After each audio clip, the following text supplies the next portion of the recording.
Okay, good. Now you can hear me. Hi, everybody. I like that even without my voice, you still knew who I was. Hey, everyone. I'm Scala. This is going to be our prospectus stream, and I'm really looking forward to it. I hope that folks kind of like a little bit of the new cool technology that we have going on. And I'm going to turn it over to our round table. Everyone, would you like to introduce yourselves? Hello, I'm Possum Morpheus, aka the Talking Trash Can. Hey y'all, it's Allie. Hey, I'm Smapey, and I miss having hair. Hi, I'm Solaris, and I also miss having hair, but this avatar makes me look like I have more hair than I really have. And I'm Blaze, and clearly I have way too much hair. We're a very diverse lineup here when it comes to hair and hair quantity. But that's not what we're here for, right? We're here to talk about the tournament. How excited are we? Pretty excited. There's a tournament coming up? I think we're supposed to talk about it. I don't know. I thought we were just coming to hang out at the bar and have a couple drinks tonight. I don't know. Yeah, this was really just an elaborate excuse to test out this avatar system. So, I think all the drinks fell in the trash can, unfortunately. No complaints here. So anyway, yeah, the Adamant Cup is coming up. It is a little bit different of a tournament than we have had before. A little bit of a focus on longer seeds, more objectives, a little less dynamic, you might be able to say. But first of all, let's get into how it's structured. Possum, you want to kind of talk about that? Absolutely. So the tournament structure is set up that there will be 16 different groups. So everyone who has joined right now, which is roughly 90 different individuals, going to have groups of either 5 or 6. So, you know, in some cases you might want to have that group of 6, and some you might want to have that group of 5. We won't know until the groups come out, so it's going to be super exciting. And everyone will have up to about 3 weeks to schedule all of their matches. Those matches are going to be super hype. I know that I am very much so looking forward to everybody getting to schedule and play all of their matches, and just hope that we can get folks some amazing seeds. Speaking of those, when everyone is scheduling, because of the type of flag set that we have, plan for at least a 3-hour block for race time. Don't short yourself on time, because even for folks who are veterans of the game, there are still seeds that are taking 2 hours plus. I can say I have taken well over 2 hours on a seed of this flag set myself already, and I consider myself decent at this. So give yourself an appropriate allotment of time. They're high completion flags, and treat them as such. Schedule early, schedule often. You know, make sure that you have all of that ample time set aside. Also, make sure as a viewer that, you know, if you want to try to see what's going on and who you want to follow and who you really want to watch, obviously we'll have a schedule for it, but pay attention to those who you know, who you may want to be watching and paying close attention to.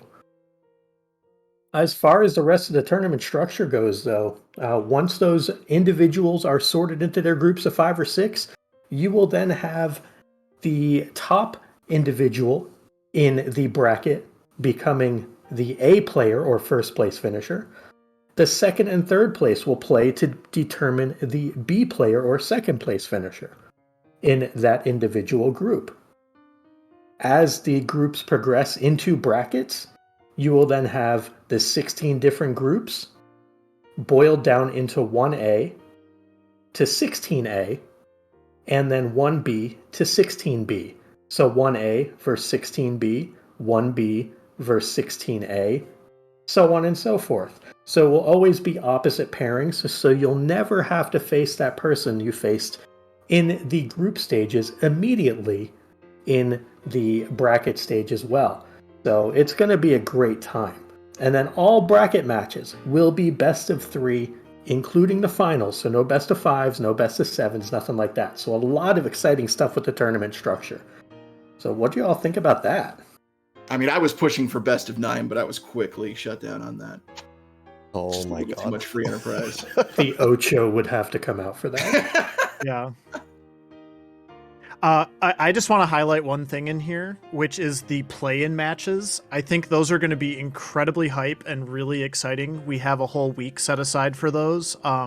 And that is going to be when the second and third place person in each group have to play one head-to-head match to see who will make it to the bracket. So in a way, it's kind of like you've already made the playoffs, but you gotta get the across the finish line there. And I think it's going to set up some really cool matches where we'll have some upsets because it's just a best of one, or we'll have two really good players or two players who are just really evenly matched who have to face off. And it will be a rematch, so there's also going to be the implications of whenever they played in the group as well. So I think that week is going to be one of my favorite weeks of the tournament.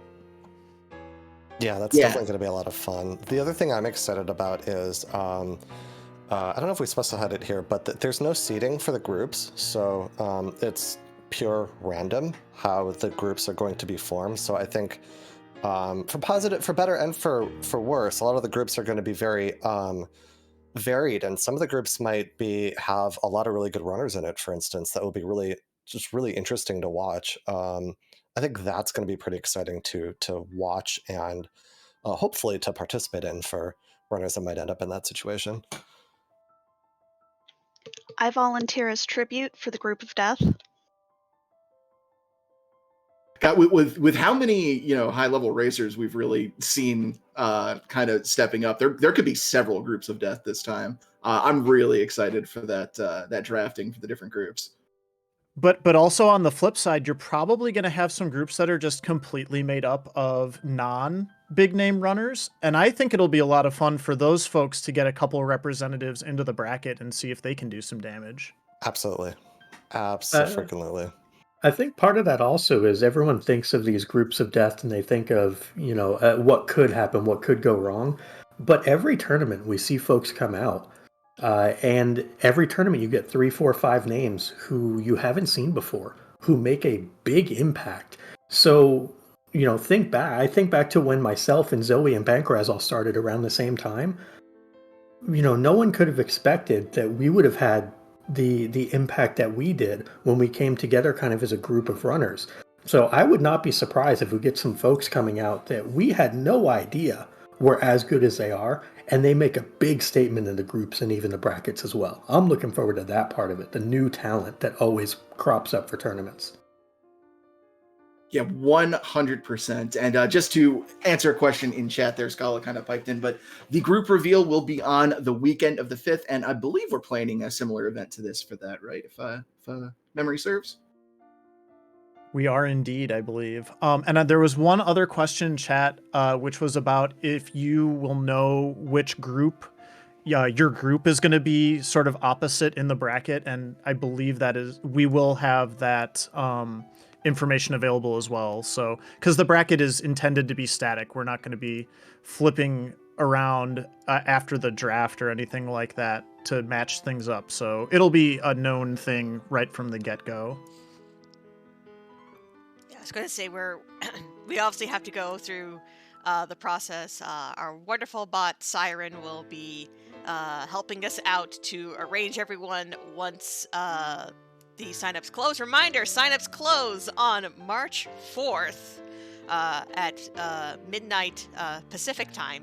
So if you want to sign up, go ahead and sign up. And then either on the 5th or the 6th, we'll just sort of see how things work out. We will do our group reveal stream, and then people will have a chance to go through and start scheduling. And then the actual broadcast of the scheduling the actual broadcast of the matches will start on the 8th. So we have this sort of little weekend there for everyone to start planning, start sweating, and but then starting on March 8th, both here on Free Enterprise 2, we didn't bring up the fact this is our first stream on Free Enterprise 2. This is now our sort of secondary home during tournament season for matches. And of course, we'll also be partnering once again with our wonderful friends at RPG Limit Break to bring you matches there as well. So we'll have 3 channels this time around.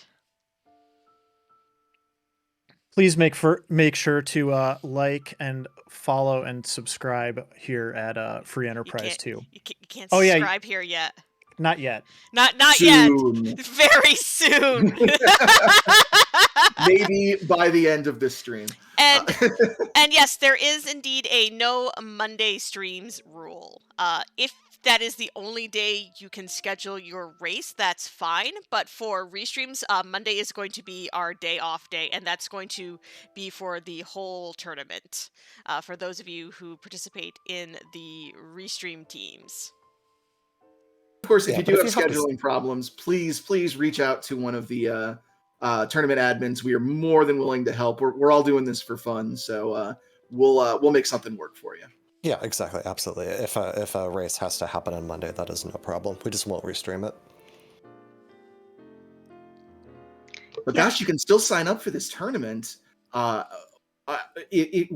if I am a little uncomfortable with the tournament and I want to go in? What kind of flags can I expect to see? Are they going to be a little easier early on? Well, they are certainly going to be.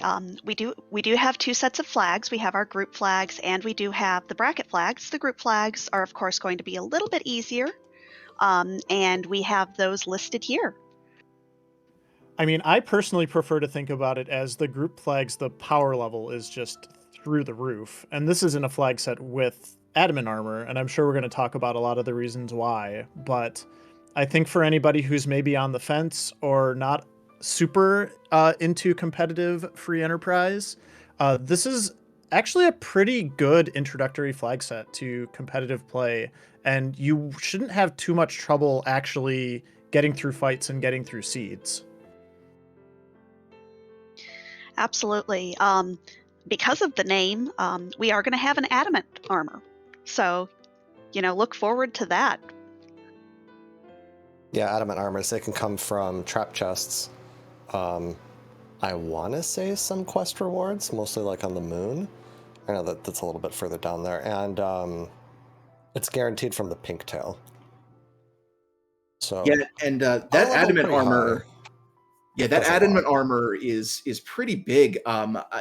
Correct me if I'm wrong, but I do not believe we have had a tournament with Adamant Armors available since we introduced the Adamant flag to toggle it off. So this is pretty big. This is a great way to, if you've got a favorite character, make them the MVP of your team. Just a tremendous amount of power in that item. One of the most broken items in any Final Fantasy game. It's been so long, it before my time. we are going to get to that. Don't worry. We definitely talk about Adamant Armors. Yeah, but to start off, let's talk a little bit about the quests. Of course, we do have quests turned on for this tournament. Those started in the Fabul Gauntlet, and just have kind of continued. But this time we have a different flag on with tough quests. Yeah, and so I could explain. The tough quests are intended to be tough as in it will take some effort to get the quest done, mostly in gathering 1 or more key items, and then actually having to go through the completion of that key item. So for instance, like Barren Castle, for example, I want to say, yeah, the sewer, so there's like the Barren Key, you could unlock the sewer, and that's a quest, but it's not a tough quest. The tough quest is to actually get through and complete Barren Castle. So my point is that most of these quests are locked or gated behind some sort of key item or a difficult fight, like in the Fame Arch or up on the moon. And we have 7 of them. So put all that together, and you have to do a lot of the seed almost every time you play this flag set. Yeah, that's one of the best. What this adds up to. Exactly. One of the best ways to think about tough quests are things that are going to be substantial routing decisions, like checking the mist cave or waterfall, or just going and unlocking, one of the doors. Isn't something that you're going to have to put a ton of thought into how you route it, because you can just kind of sneak it in whenever. These are going to be quests that are going to be substantial time investments, things that you're going to need to actually think about how you're going to do them, what order you're going to do them in, and what power level you're going to do them at. But one thing to keep in mind is there are no boss hunts. So you're not looking for a cheeky demist. You can get that item from Edward. You are not looking for Mom Bomb, who could be anywhere. You are just doing the quests. What you see is what you get.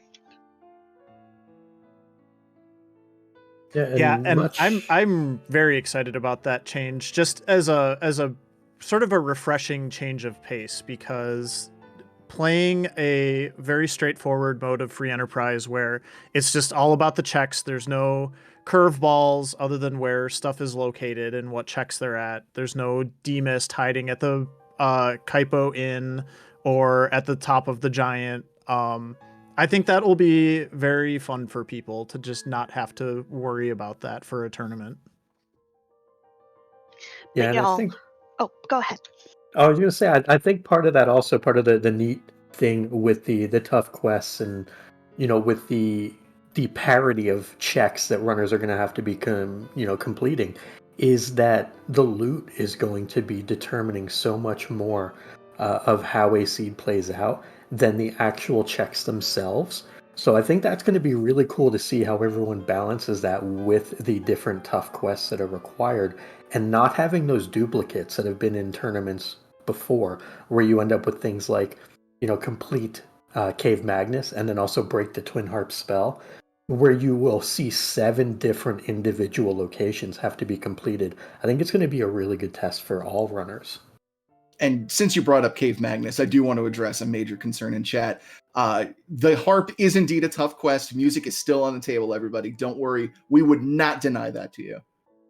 Yeah, but to make the point that Possum just did, Cave Magnus, like one of the 2 of those quests is not a tough quest, so that you don't get them back to back, so you don't just kind of get a free one off of the other.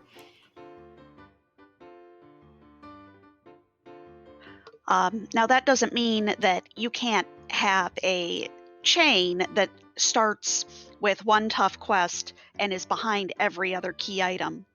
But you're not going to have those doubles that you would get, defeat Wyvern and take care of the waterfall cave.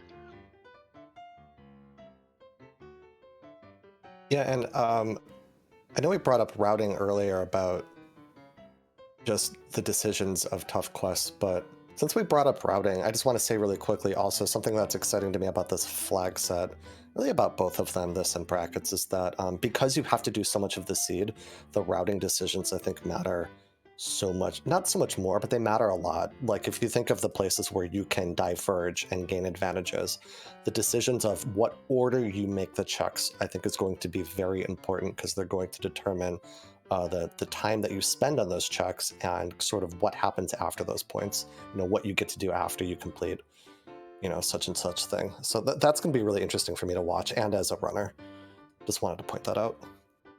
Yeah, I think as I've played more of these seeds and gotten a little bit more familiar with the format, I think one of the axioms of free enterprise that we always sort of throw out and joke about is always check your freebies.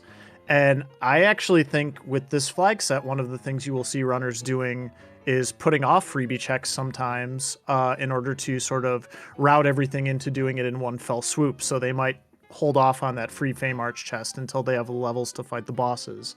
Or they might hold off on Sheila 1 until they can hopefully find the pan and just do all of that together. So that is another thing that I think runners maybe at their own peril might be experimenting with that, but I think you will definitely see a lot of folks ignoring or putting off some of those free key item checks that we get so accustomed to seeing people check.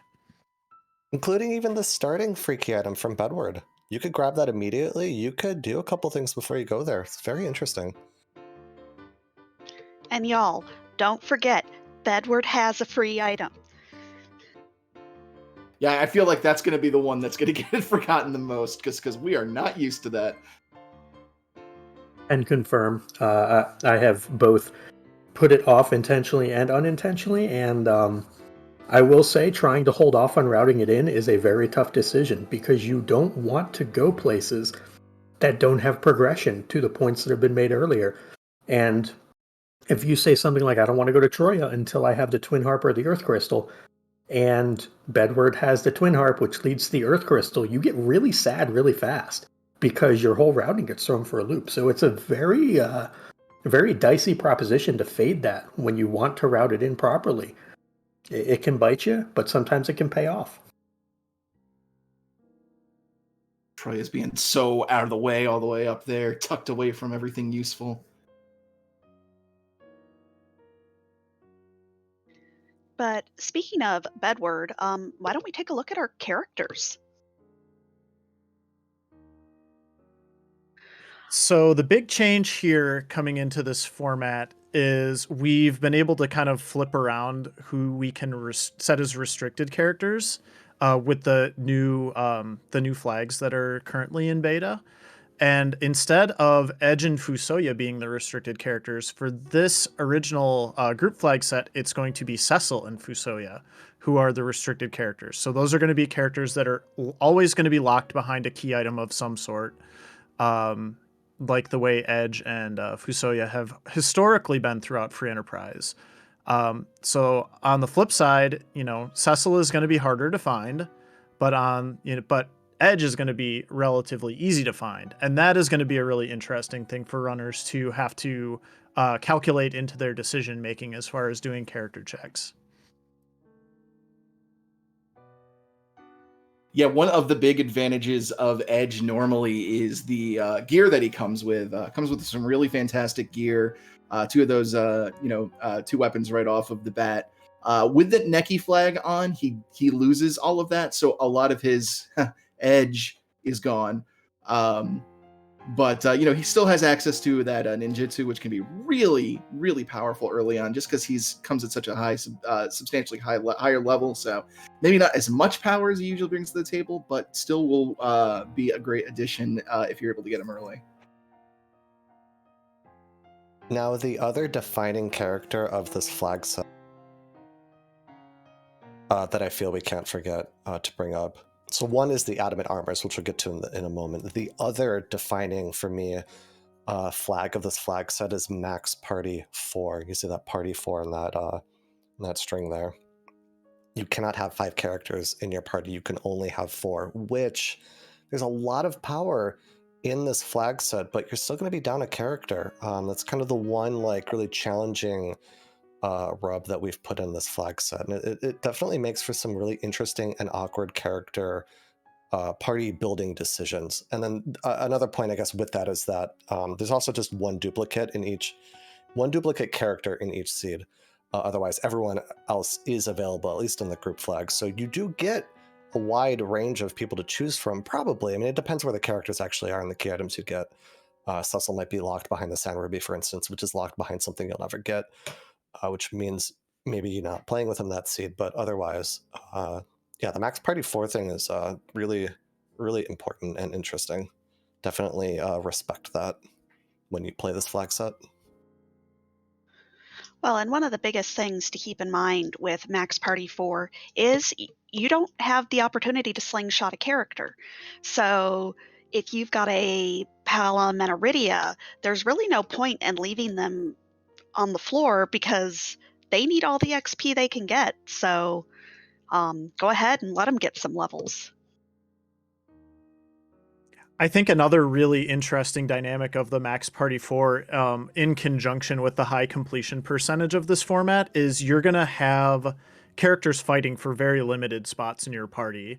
So obviously we've got some really high powered characters. We've got a lot of high powered equipment that can be available for those characters.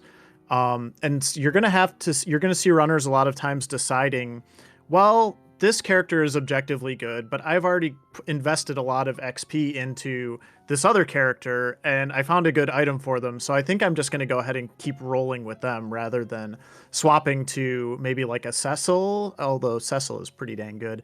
But some of the characters who we might traditionally feel are more powerful in the game. So there's going to be a lot of decision making on that front as well, I think. Yeah, I think one of the biggest push and pulls for me, at least on this flag set so far, has been, do I go with a traditional agility setup like in the vanilla game where you're always rocking Cecil's agility, or does it turn more into a situation where I'm looking for an anchor? And that's a very hard decision to make on the fly and really varies every single seed. There are times where it's better to be anchored and have, a 0 or 3 or 5 or whatever agility anchor.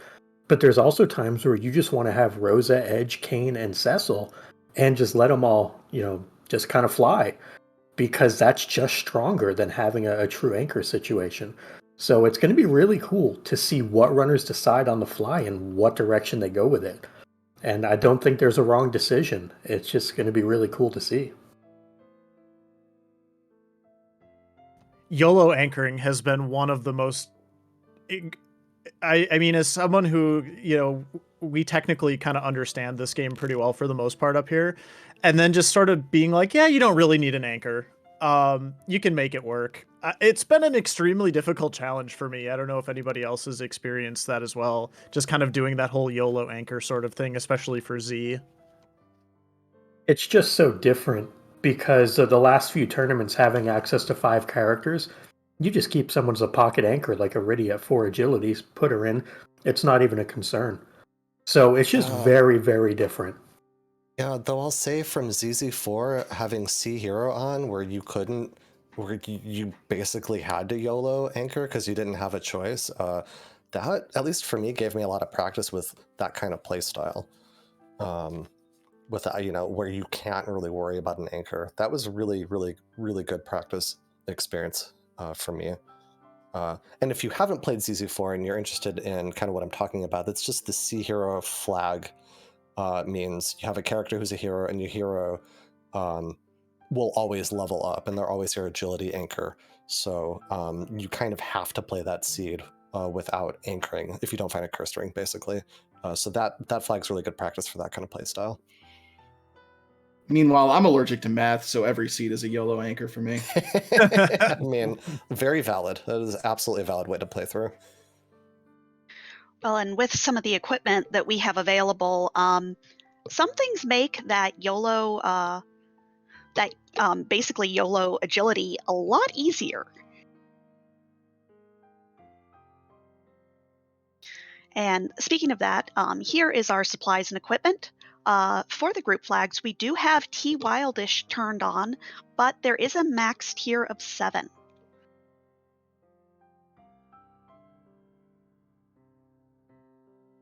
Yeah, so just really quickly, what that means is that there are technically spots based on the treasure probability curve distribution chart where you could find a tier 8 item in a loose chest, but those are restricted to either quest rewards or trap chests only, although I believe it is still at the same percentage. But it does make them slightly harder to come by. But one of the fun things that I've seen in this format, and I'm sure other people are going to agree with me, is seeing runners and as a runner taking a lot more trap chests than I normally would. Absolutely. Eblin Castle has become, for me, an absolute go-to on these, and I will live or die by it in the tournament, and I know that there's a good faction of others who feel that same way. Also, the moon, having something like a 60% chance of having trap chests yield a tier 8 item, that is a very high chance. Yeah, it's been very, very exciting seeing so much more trapped chest play. Trap chests just so much fun because of how much power they can give you, and having to earn it. It's like Christmas, except sometimes an ogre beats you up before you're allowed to open your presents. One other thing, just to demystify this a little bit, and I guess it is on the screen there, but there are exactly 3 tier 8 items. It is the Excalibur, the Crystal Sword, and Adamant Armor, which, at least for the group flags, those are all usable. We'll talk a little bit more about the bracket flags later, but I think ultimately you're looking to pull an Adamant Armor in most of these situations. Or how about a Crystal Sword and an Adamant Armor? It's happened. No kill like overkill.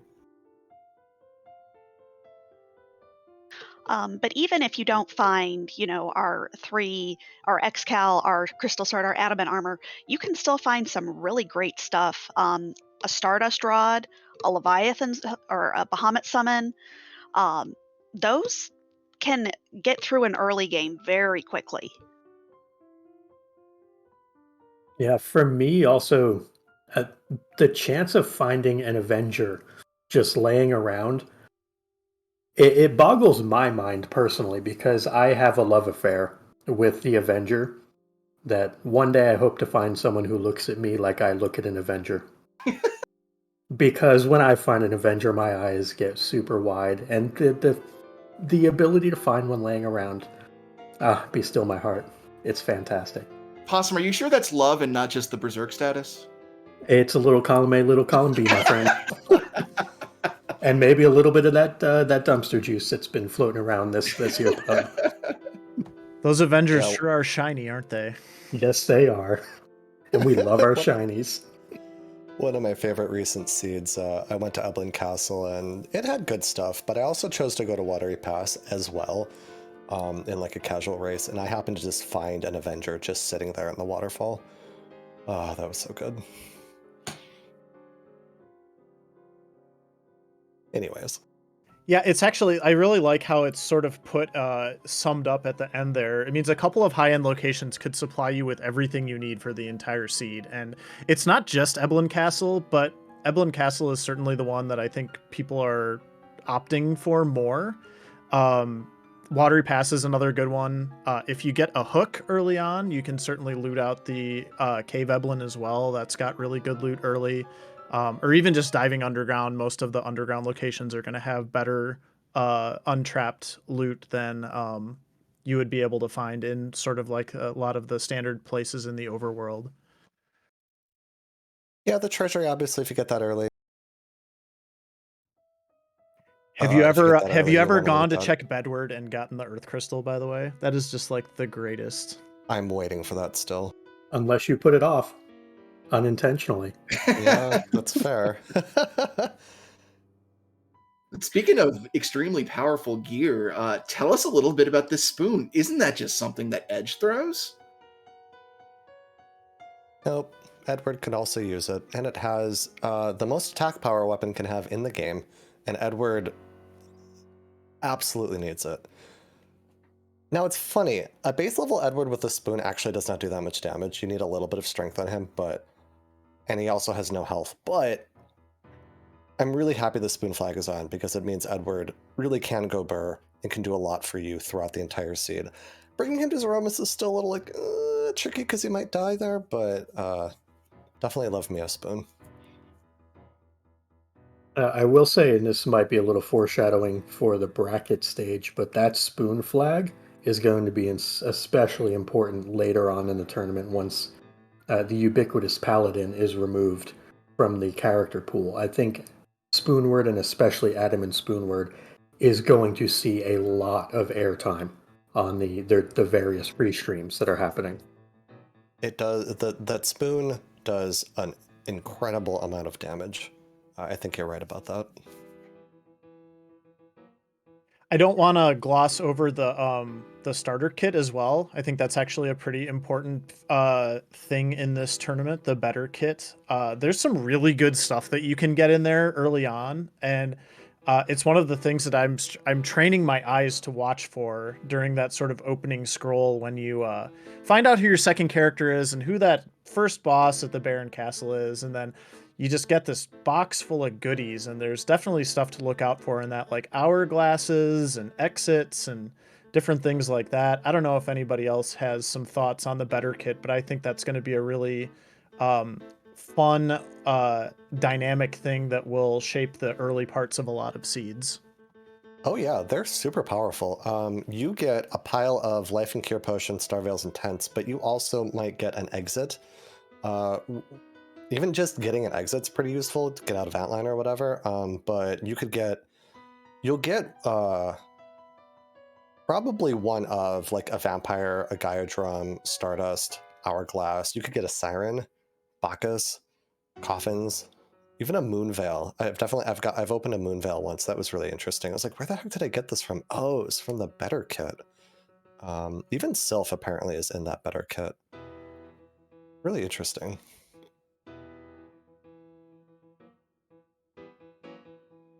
Well, and speaking of some of those excellent utility items that you can pick up, let's talk a little bit about Sstandard. Yeah, with Sstandard, the generosity just keeps on coming with these flags.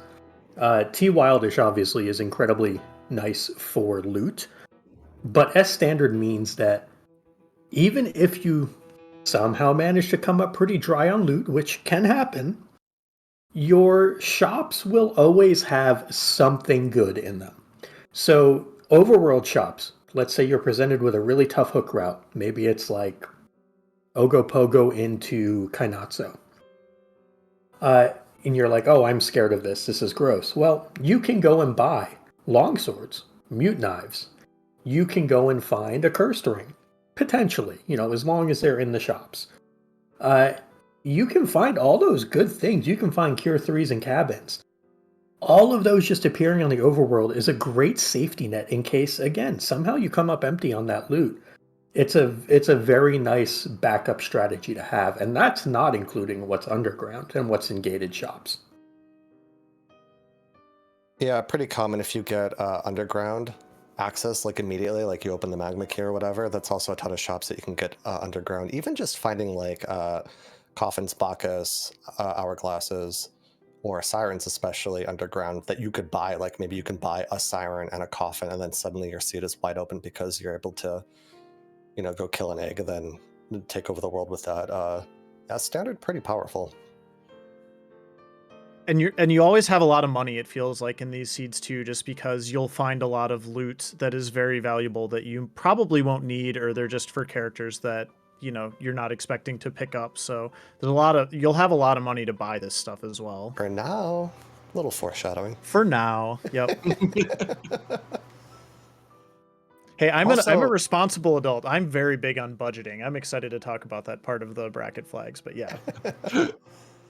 Also, real quick, let's talk about Adamant Armors. Adamant Armor is something I've not played with before until, like, basically now. I mean, it's come up before in, like, Supermarket Sweep, one of our ladder flags. Like, I've definitely put them on before, but, I mean, playing these seeds, it's not uncommon to get an Adamant Armor like every other seed. So a couple really important points about Adamant Armor. It provides you a ton of defense and a ton of stats, and it gives you, it protects from all status and all elements. It doesn't protect you against virus, for instance, which comes up against Golbez in high magic spots. It's not going to protect you there, but it protects you against elemental damage. There's a glitch, however, to point out with the Adamant Armor, and actually with any armor that gives an elemental defense. If you take the armor off, you basically end up with a weakness to the elements that the armor had on. So the Adamant Armor, if you take Adamant Armor off, that character will be weak to every elemental attack. Just be a little careful for that. If, for instance, you did a D-Machine grind, which it's not really going to come up in this flag set, but if you fought something that did, the AoE fire attack, you you will take a lot more from that than you expect if you took your Adamant Armor off. It makes swapping the Adamant Armors like a little tricky, but also I try not to worry too much about that. Just Adamant Armor is really, really, really, really, really, really, really powerful. It lets you take on fights and do things that you normally would not be able to do because you will probably take 1 damage from whatever thing that you fight. It's that strong. One of the neat and kind of niche applications that I've found for Adamant Armors is to actually put one on Tella if you're going to be doing a D-Machine grind. It gets him quite fast. It makes him take minimal damage from the fires. He still takes, percentage based, but it also removes the capability of him being bopped. And worst case scenario, if you end up with like just a Tella and an Adamant Armor, you can have a power staff on him or a normal, piece of weaponry, and you can bonk it, and it will actually kill the D-Machine. So I know D-Machines are not everyone's favorite thing, but there's a lot of ancillary uses for Adamant Armors that you would never even think of until you're put in a situation to use them. They're just incredibly powerful. They will not, however, save you from Rydia casting Bahamut against Pale Dim, failing to kill it, getting counterquaked. So just keep that in mind. That sounds like you're talking personal experience. Nope, not me. Yeah, another favorite like little niche strategy with the Adamant Armor is Palom with the Adamant Armor is fast enough to get quakes off before the ghosts can cast their spell in the trap chests in the Sylph Cave, which was always a fun thing to keep in mind back in the old 2v2 days. But yeah, if you're wanted to get some easy experience and some good loot, Adamant Armor with a caster like that can really help you cruise through Sylph Cave. Or not Sylph Cave, no, it is Sylph Cave. That is the Sylph Cave. I know what I'm talking about. Also, just to respond to something in chat, do not put your Cursed Ring or your Adamant Armor on Dark Knight Cecil and turn him into a Paladin. You will lose those items. His inventory will be lost. Fair warning. Just get another one. It'll be fine. Yeah, I'm sure there's just plenty of them everywhere, right? Couple other notes about the stat bonuses. The 15 agility is really huge. Kind of like what Smapey was saying about letting Palom quake in Sylph Cave. It also means that you often just don't need an agility anchor because one of your party members is going to be super fast, and that party member is probably the one who's going to be, carrying you throughout the seed. Even just like the strength boost onto a lower level Yang or an Edward with the spoon will massively increase their damage early game as well. Basically a make this character your MVP button, so keep that in mind. Yeah, your black mages, put it on your black mage, your virus will hit way harder. Yeah, absolutely. One other thing just to point out, because we've been talking a lot about how to get them out of trap chests and things like that, but if you turn in the pink tail, you will also just get an Adamant Armor now. So there's a lot of seeds where you will just get one by doing your normal key item checks and progression and whatnot.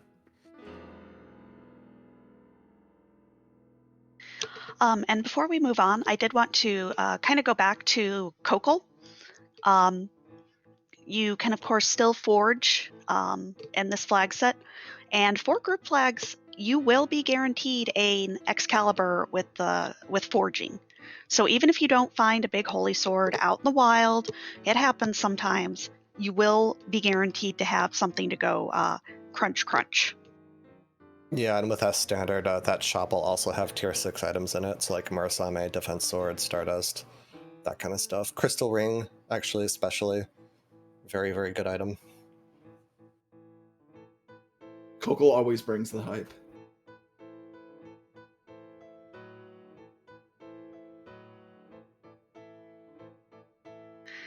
But let's talk a little bit about some of these additional flags that we have on.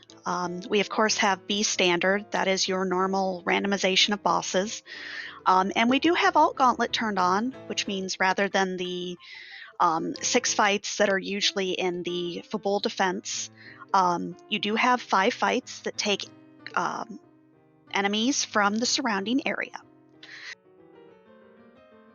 But unlike ZZ4, Witchburn is turned off. Keep that in mind. Wyvern is going to use Mega Nuke. Mega Nuke is going to hurt. And Adamant Armor will not always save you from Mega Nuke. No. Once in a while it'll give you an evasion roll and then you won't take it at all. That's actually happened to me once. Dwarf Castle 2, where it doesn't have a lot of spell power. But yeah, so we don't have a boss hunt in this flag set, but Wyvern is kind of lurking out there, waiting to really ruin your day. So definitely be careful there, especially with some of the boss locations that, like if you're anchored with a cursed ring anchor, you actually need to be fast for it. There are a couple boss spots that could kind of throw you like that. Basically, Wyvern's a jerk, and if you end up in the fight and like you just get blown up completely, you probably need to change the agility of your middle slot character. Wyvern's a jerk. Long story short. Birds are jerks. I mean, the only spots that are annoying agility-wise for that are all the ones where you fight a second boss after a first boss. I mean, who could have possibly guessed that something like that would get rude and annoying? Well, I've also been thrown by having a cursed anchor at Zot 1 because that spot was it that spot? Yeah, because I think that spot is pretty slow. Also in Baron Inn, those 2 spots are also very, very slow. So having a curse like a 1 like a 4 agility anchor, for instance. It's getting like technical details, but like you could get like blown out in a way that you didn't expect. Whereas Zot 2 Wyvern is super, super fast, and that's a pretty common spot to wipe. Gosh, I'm so glad Wyvern is back at full strength. I mean, it's going to be a lot of fun to watch. Probably not a lot of fun to experience. I don't know that I want to go into Dwarf Castle and find out Wyvern is at the Golbus spot, and then I'm just dead. But it will certainly be entertaining to watch. Oh yeah, I'm not playing in this tournament, so I give Wyvern everything. Like it's like watching Wheel of Fortune and the person you hate rolls bankrupt. It's the greatest feeling in the world. I will also freely admit to a growing trend I have noticed in this flag set with the high power level, where people are taking fewer and fewer safety saves, myself included. That's like buying a bunch of vowels and then rolling bankrupt. That's what that is. Also for the glitches, we've got really only the life and sylph glitch. We have the backrow glitch. Normally this is not specified, but in our upcoming version of Free Enterprise, the backrow glitch is becoming an actual glitch that you could turn on or off, and it's defaulted off. So we have it on here, which is important to point out because brackets, which we're just about to talk about, aren't going to have the backrow glitch. Keep that in mind. We're going to make you follow the rules finally. But just a little to touch on that life glitch that is turned on. This tournament, we are not going to try and nerf any grinds. Grind how you want. You want to do Sirens on the Moon? Do Sirens on the Moon. You want to do 30D machines? You go for it. However you want to grind, you do it. And we've got the life glitch turned on for you to do it a little bit faster. And just to explain it real quick, I'm pretty sure we've probably got our core group of followers, of folks who are watching. But anyone who might not be aware of it or watching on YouTube that isn't sure what that glitch is, basically you can throw a life potion at a dying enemy and get credit twice for killing it. That's the long and short of it.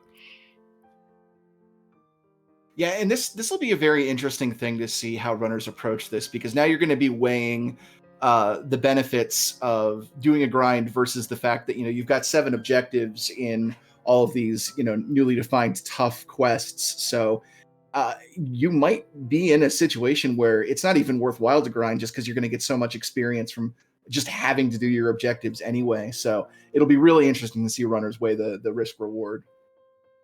Well, and also with the power level, you might not need as many levels as you're used to either. So there's a couple things that are definitely pulling a lot of seeds away from doing grinds, which I think is ultimately a good thing. Absolutely. Absolutely.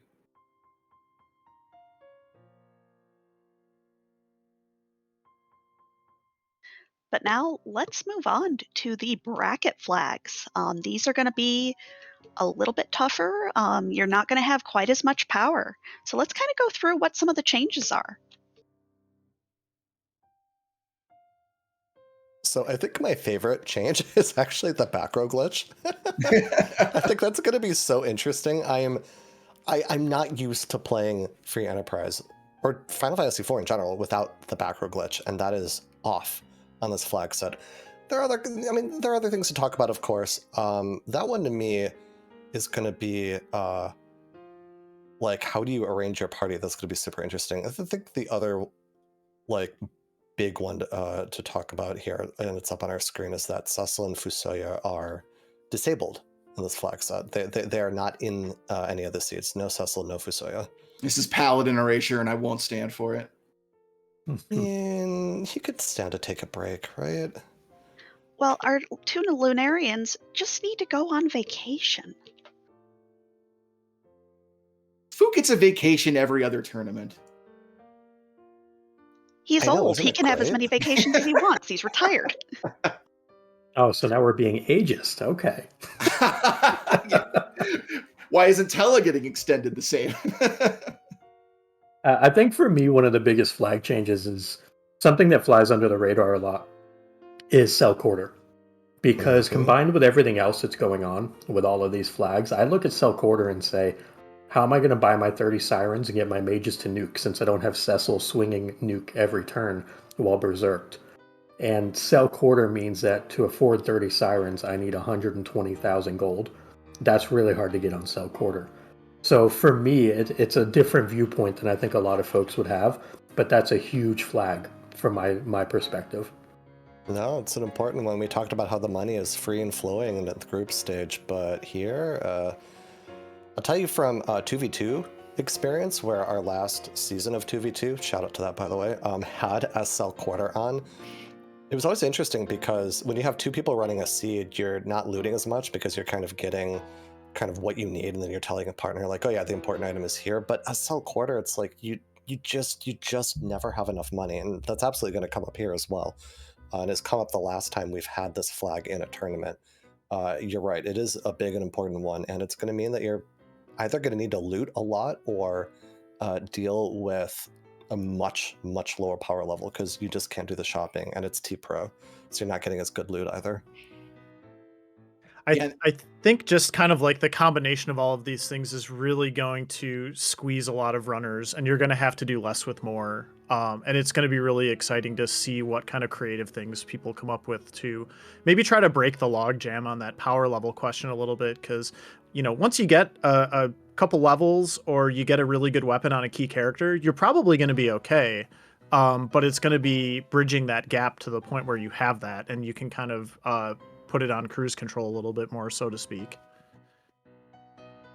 Yeah, and especially for someone like me who kind of tends to hoard gear a bit to help make party decisions, this is going to be, you know, another one of those decisions. Like when you grab that Masamune, do you, or Murasame or what have you, do you hold on to it hoping you find an edge, or do you sell it now and try to get the power spike right now? So that's, you know, going to just add to the number of decisions runners have to make, which is going to make things more interesting.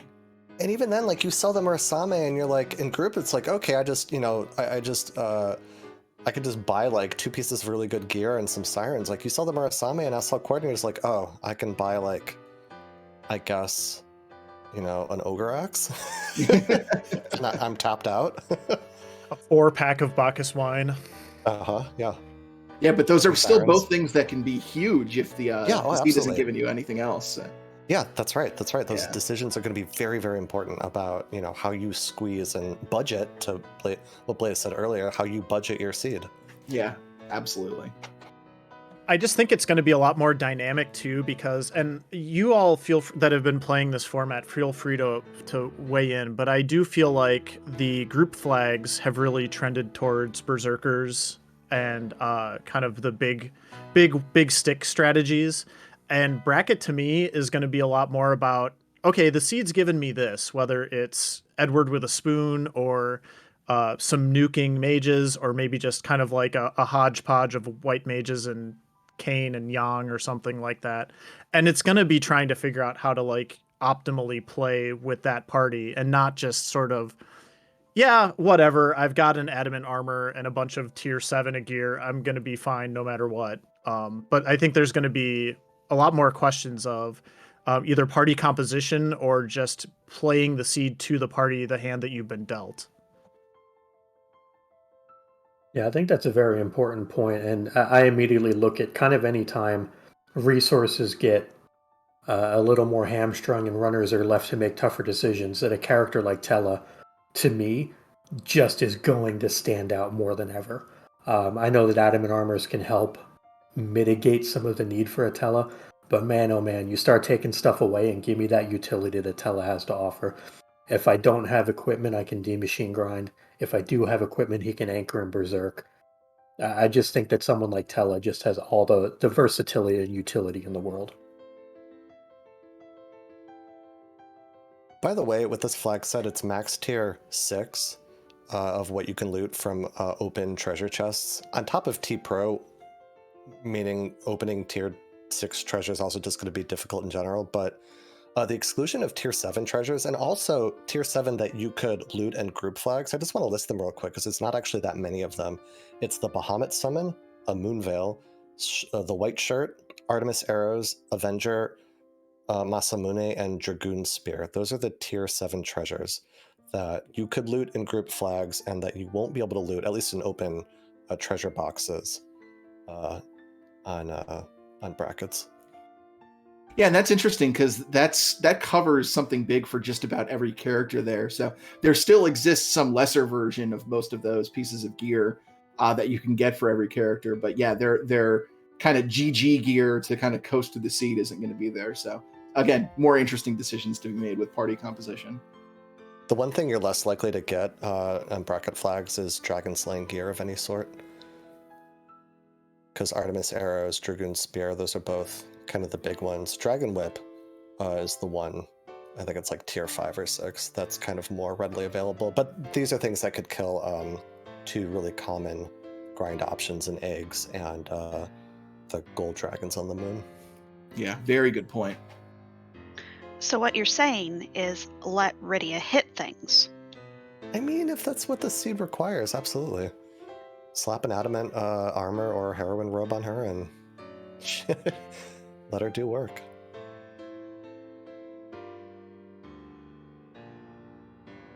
Something else to talk about here, the Kokol forge. I don't expect a lot of people, I don't expect a lot of runners to be forging on brackets. Though you might really need, okay, so on brackets, Kokol, we have this new flag, it's called Smith Alt.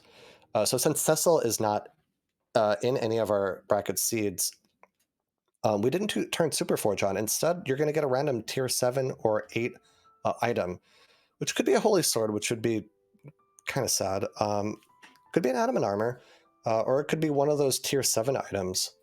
But you have to go through the entire Forge like cutscene to do that. So maybe if you want the access to the shop as well, that's something I expect a lot for runners to do a lot less in brackets. Especially since you're going to have less money, so even if there is something great for sale in Kokol's Forge, you might not be able to afford it. So yeah, it's going to be one of those real strategic decisions. Like, am I powerful enough to move on, or do I risk the gamble on spending time on Kokol's Forge here?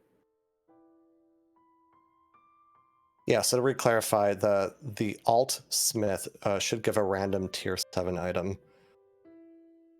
I believe it's random tier 7 or 8. Well, and even if you do get one of those big holy swords, they sell for a lot of money. They really do. You can buy a lot of Bacchus wines with those. It's very true. A crystal sword sells for a lot of money, even in a sell quarter. Yeah, it's like 8.3 sirens. That's probably all the sirens you need. I guess depending.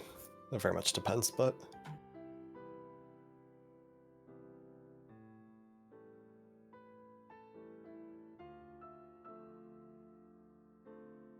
But yeah, and then I think we were talking a little bit about that backrow glitch. Chat pointing out that for Edge, you do have to have those boomerangs or those full moons in Edge's right hand to get the backrow damage. Just a little random caveat of how Free Enterprise and Final Fantasy IV work.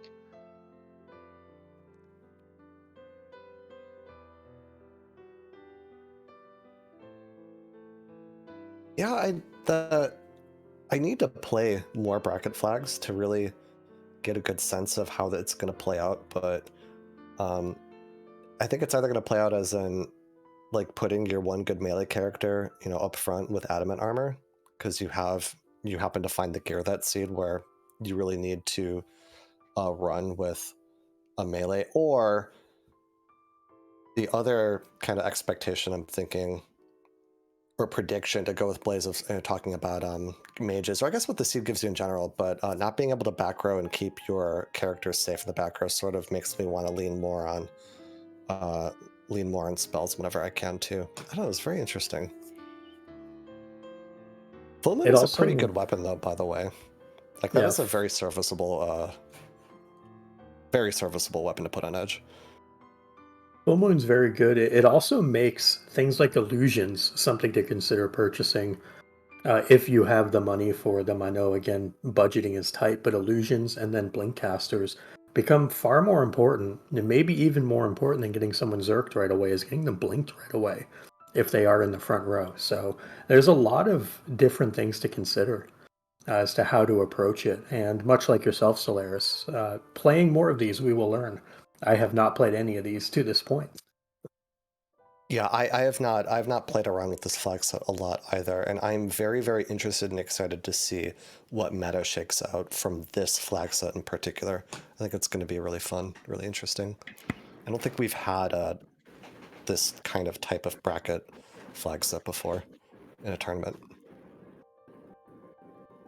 I love that the Adamant Armor is still going to be available, and obviously that's going to be huge factor. Yeah. But then, you know, you take into account stuff like the spoon as well, which I think Possum alluded to earlier, and I think every seed's just going to be a little bit different because you're not going to be able to be as picky or have the you know, just kind of that peace of mind that knowing that Fusoya is probably going to show up at some point, and you can just slap the Adamant Armor on him, and then you're good, you know.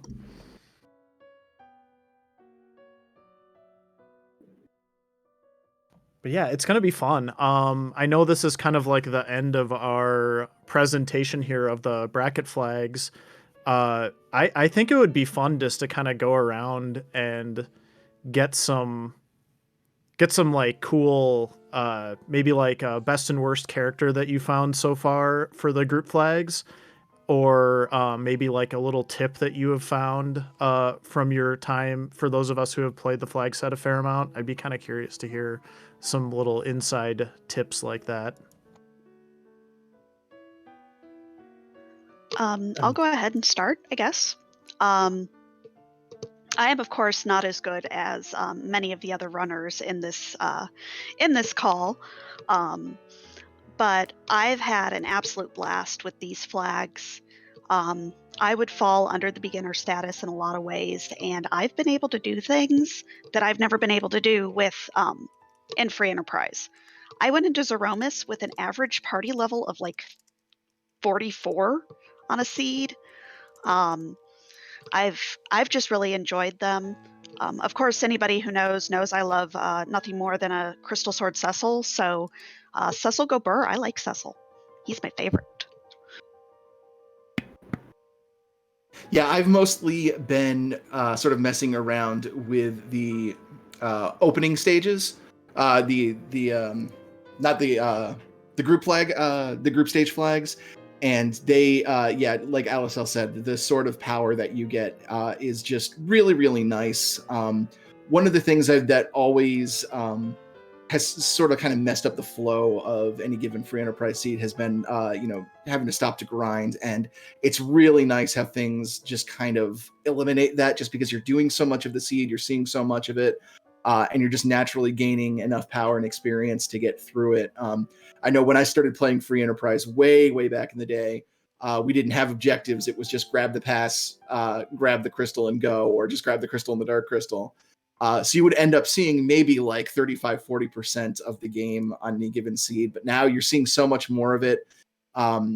It really feels like you're playing through Final Fantasy IV in a unique way, in a much more complete way, and it's been a lot of fun. Even if you don't plan on playing in the tournaments and you just want a nice, fun way to play free enterprise, give those get flags a try. It's really great. Yeah, definitely agree with that. The full completion or higher completion is very fun to get to kind of explore the whole world with all of your various power accumulations. It makes it very interesting to play in a different way than, let's say, Supermarket Sweep. It's kind of like Supermarket Sweep for looting, which is a great place to be. It's a fantastic introductory flag set for a tournament. Really, really love the design. To get back to Moonblaze's question as to like characters and such, I think for me, hands down, Cecil in group is the guy. You can't replace Nuke on a stick. And I'm going to give y'all a hot take. I think Palom is the worst character on the group flag set. Lacks the upside of Rydia with early Leviathan and Bahamut, and is a mage in a Berserker flag set.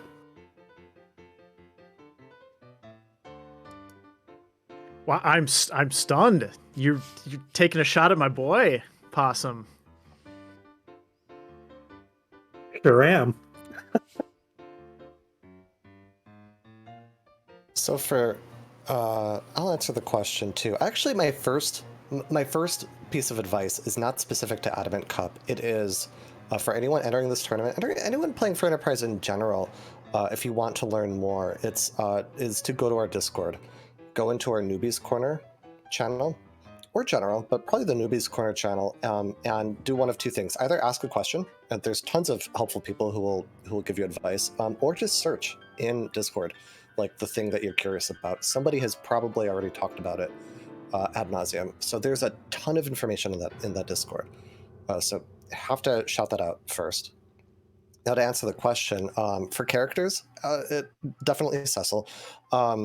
Worst character, I'm also going to agree with. Well, I'm going to agree with Palin, but with the caveat of the worst character is seed dependent, I think. And I say that because if you get an Edward without a spoon, probably the worst character. If you get a Rydia, but you have just no access to any of her good summons, and you have Palm, Palm's probably the better character. So it's very dependent on the seed as well. Yang, more often than not, will not be very useful to you. There are going to be a couple situations where everyone else doesn't deal damage and you have a Siren and you can get Yang experience, which is the one thing he really cares about, and then he'll carry you. But Yang probably also tied for like the worst character on this flag set. And then as far as advice for playing, the one piece of advice I want to give for anyone trying to make a run, like a really good run at this tournament on this flag set, is that you have to pay attention to how much time that you're spending in combat in your menus, because you have to do so much of the seed. And so actually the big breakthrough for me as far as what made me become a faster runner was realizing that in combat, if you have Nuke on a stick, if you have Cecil, for instance, your instinct is to make all your characters act, right? And like, you know, everybody has their thing that you want them to do in battle. That actually slows you down compared to just berserking Cecil if you have access to that, or guarding over to Cecil and swinging with him, because he has like 99% of the power of your team. So really leveraging the power that you have in combat to make those combats go faster, and then over the course of like a hour and a half to 2 hour seed will save you a significant amount of time. That is my one big tip, I think, for everyone, is about how to save time in combat, because it really does add up. I think that's really good. Yeah, I'm kind of remembering that to Solaris as well, especially with, again, some of the power that is inherent in this flag set, and that's a really good reminder. I want to shout out, kind of as like my general thing for this event, something we haven't talked about at all yet, but it is new for this event, and that is all the folks who have been working on the auto trackers that are now legal for this tournament. I know for a lot of people that is something that they have wanted for a very long time, is to be able to use an auto tracker while they're playing free Enterprise. And we do already have functional auto trackers, and we will likely have them more refined and available in a few weeks when the tournament is getting underway. So take some time, run a couple seeds with the auto tracker if that's something that is interesting to you. See if it's something that works for you, and just shout outs to all of the folks on the Discord who have been working really hard once we announced that those were going to be legal, to get the best versions of those out there for everybody that is playing on emulator. For folks who are playing on hardware, you will have an auto tracker option, and that is just something we've never had before, and I think that that's really exciting. Also, just along with that, Tpro is legal for this event for the first time. So there's not a ton of identified great uses for Tpro. And in fact, we've been deliberately trying to make the game more accessible by taking out parts that require a lot of button mashing, like the original Guiding Way cutscene that you would get if you were, after you launched the Enterprise at the beginning of the seed. But Tpro is still something that might be appealing and very useful to a lot of people, so I just want to shout that out as well. Both legal for this event and then conceivably moving forward into the future as well. As far as characters, I think for me, I agree that Cecil is absolutely the best, but there's a lot of things that have to happen in order for Cecil to be able to go burr. And I just, for me personally, for my money, I love the reliability of a fusoya. Good in pretty much every situation. Good early, good late. Slap an Adamant Armor on Fu, grab some ethers, let him nuke things into oblivion. It's a good time. So I would say, for me personally, Fusoya is probably the best character in the format. But if you get a Cecil with an Adamant Armor and a big stick, and also maybe Ordeals had something that you needed, and you didn't fade it, because that is definitely an option now with him being a restricted character. Maybe that is that happens a lot. That all of those things align, and you have an amazing, over the top, powerful Cecil. But Fu is just Fu, and Fu is always really good. A couple other like my one tip I would say for the format after playing for a while. Oh, worst character, Yang. I don't want to talk too much more about that. Yang is awful. Do not use Yang. He's if you get him at your very beginning of the seed and it's a low power seed, he might get good enough by the time that you get going that you feel obligated to keep him, but he is bad in pretty much every other situation that I have found so far. And then my tips for the format actually has to do with anchoring, because I think that a lot of times we always think that in order for a character to be a good anchor, they have to be either really low level or really weak or really slow. And two of my favorite anchors in this format so far have been Fusoya, ideally with a curse string, but at the end of a run, if you put if you have another white mage, maybe even if you don't have another white mage, just throw your curse string on Fusoya. You'll have a perfectly serviceable agility anchor who can cast Cure 4 and Berserk and all sorts of other things. It's pretty great. Definitely recommend everybody check it out.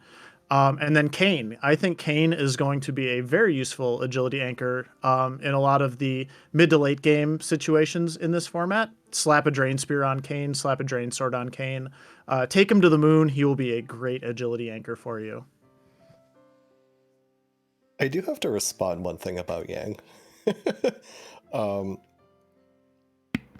I will say, what can make Yang good, and this is why it's specific to the seed that you're playing, Yang needs strength and he needs levels, and if you happen to get both of those for him, he also really benefits from a cat claw, which is not easy to find, but it's this flag set. There's good loot everywhere. You might stumble on a cat claw that gives basically perfect accuracy for Yang, which is something he struggles with, which basically just going to increase his damage. So if you happen to find a way to get levels or a cat claw or both for Yang, he's basically as good as Kmain, if not better.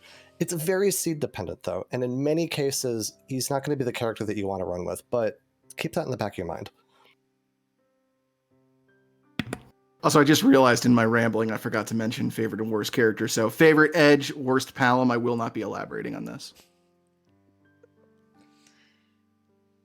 I mean, I didn't say who my least favorite character was, but it's Eddie because I don't like Eddie. It's just a personal thing. I think on this flag set, that's also my least favorite of the characters. Just because you have power elsewhere. Brackets, it's going to be very different. Yeah, I'm just glad we got the takes flowing a little bit here. I'm shocked at all of the not Palom hate, but the lack of I guess confidence in Palom on this flag set. I thought that was a fairly warm take on my part, and apparently I'm wrong, at least on this panel. It's okay. I think Everyone's allowed opinions.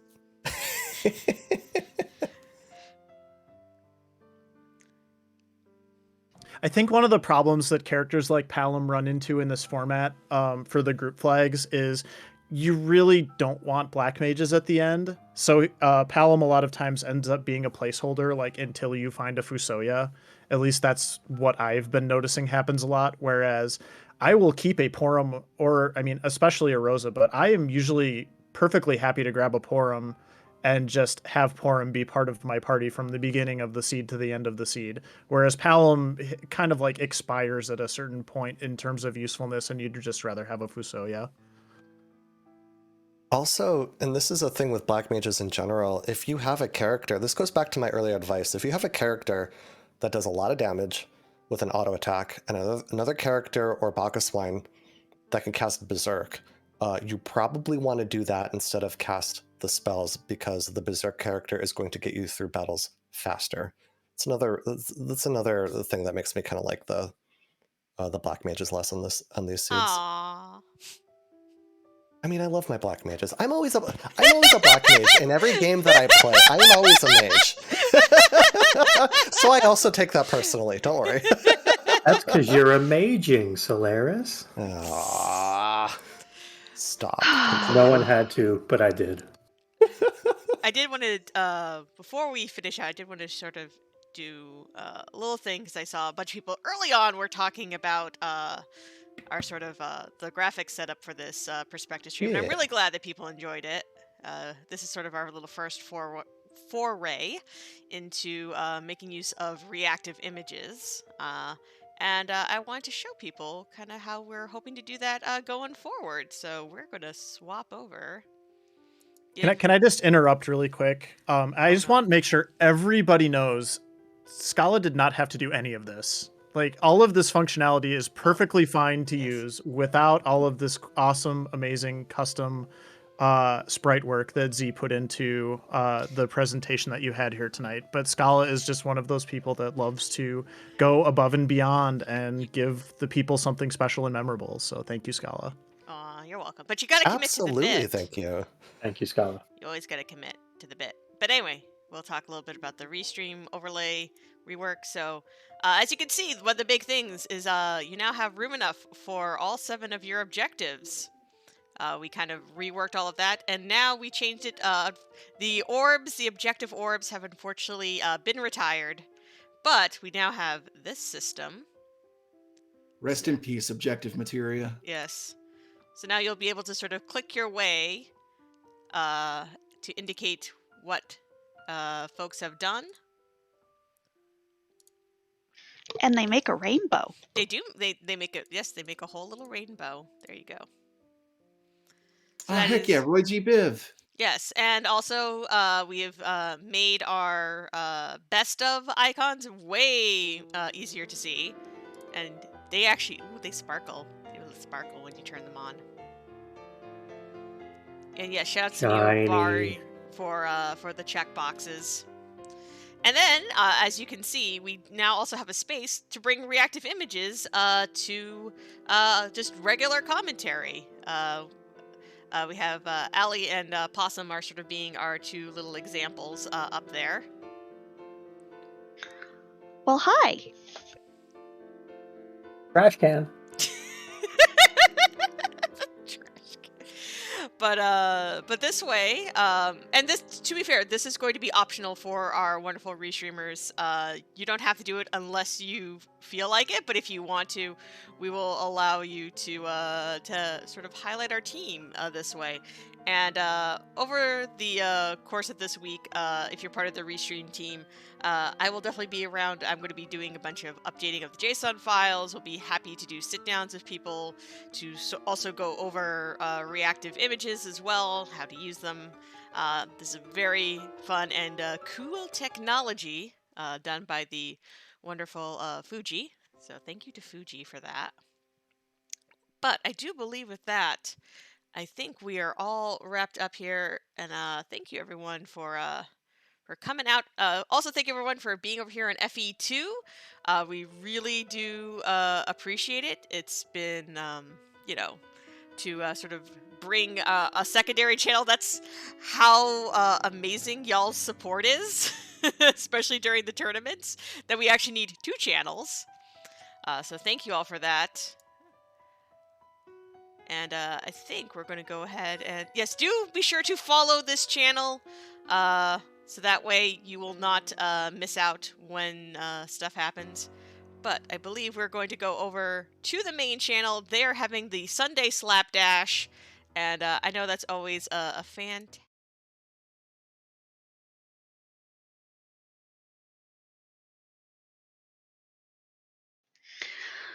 But thanks so much for coming out, y'all. I was Allie. I'm Smapty. I'm Possum. I'm Blaze. I was just waiting for you to say trash can instead of possum. Oh, my bad. Now the I'm icons aren't on Solaris. screen right now. All right, bye, y'all. That was Solaris.